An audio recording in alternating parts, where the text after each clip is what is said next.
On average, it takes about 18 hours to make an Hermes Birkin bag.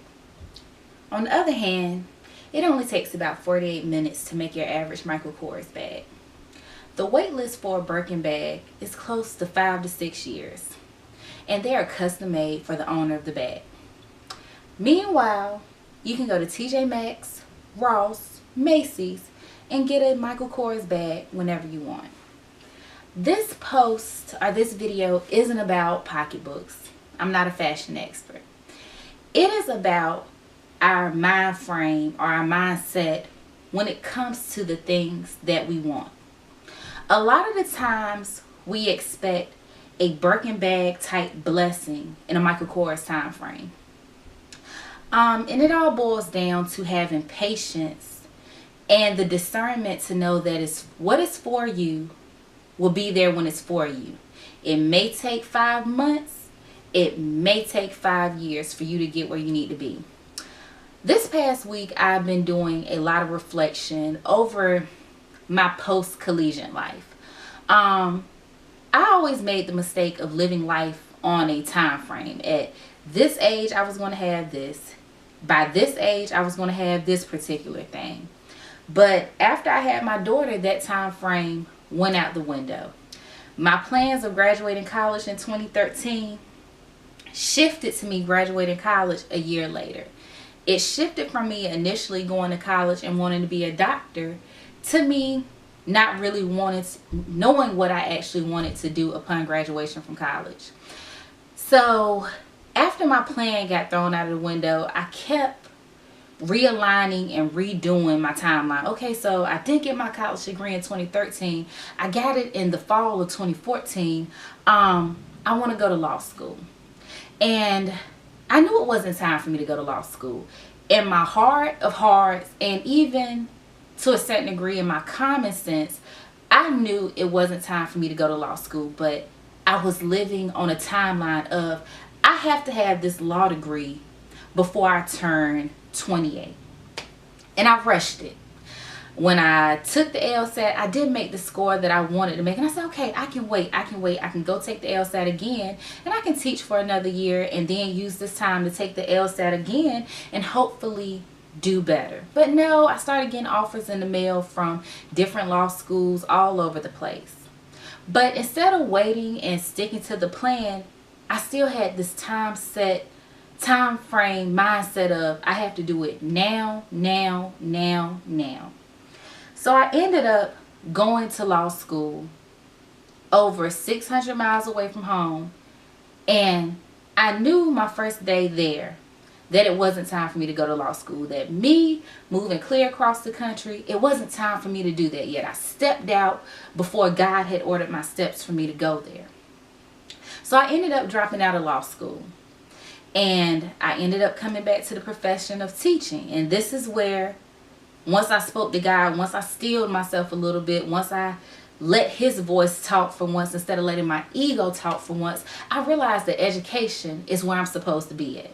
And if in 2014, 2015, if I would have stopped letting my ego that was saying now, if I would have told that to shut up and listen to the Creator's voice, I would have realized that in a classroom, interacting with kids is where I was supposed to be. That is my life's work.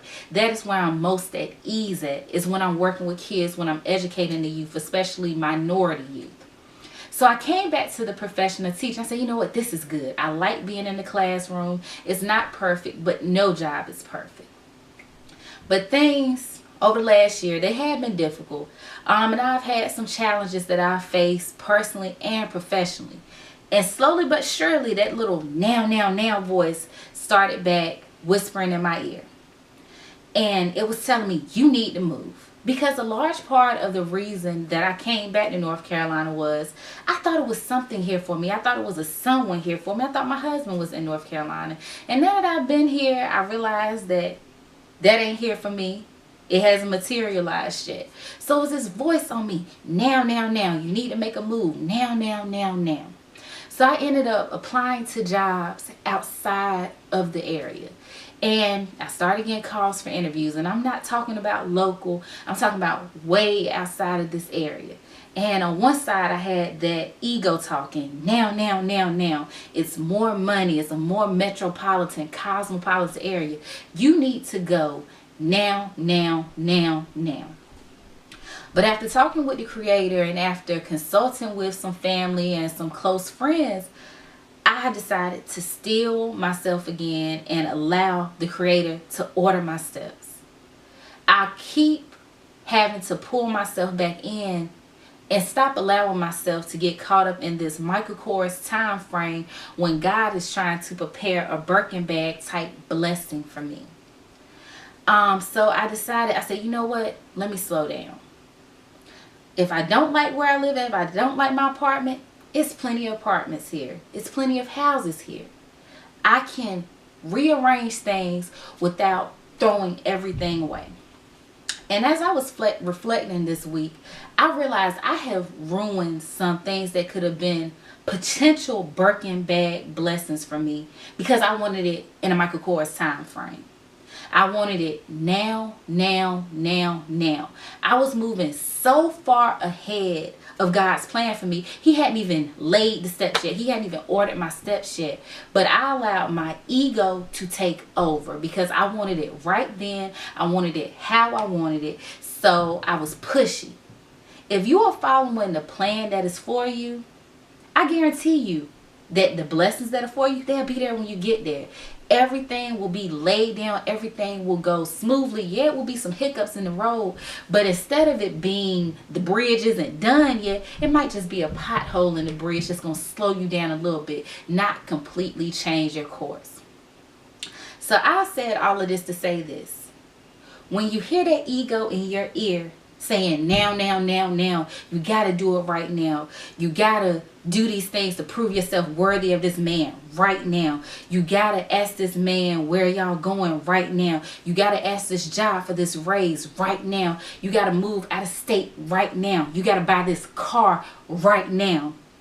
You need to ask yourself, are you setting yourself up for a Michael Kors type blessing, or are you going to wait for your Birkin bag blessing? Anything that is for you, and you can always tell if it's for you or not. If it's something that's for you, you can just walk up to it. You ain't got to run. You don't have to chase it. Because the things that are for you, they will be there when you get there. It's not going to rush you. It's not going to push you. It's not going to make you uncomfortable. It's not going to make you second guess. You're not going to feel like you are in a chaotic situation where you're being pushed and you're being pulled. Because if you follow the steps that are ordered for you, everything is already laid out for you. You don't have to chase what is for you. You don't have to run behind the things that are for you. You don't have to worry about the things that are for you leaving before you get there. It's this thing I always do, especially like when I'm on the interstate. If a car comes up on me, and I'm a speed demon, I'll be honest, I'll go about 80 on 95. But when there's a car behind me and they're going 95, I get over and let them go ahead. I don't speed up because I always say wherever I'm going will be there when I get there. What is for me will be there when I get there. Can't nobody take what is for you. So why are you rushing to get there? That Birkin bag style blessing, it already has your name on it. Nobody can have what is for you. So why are you rushing it?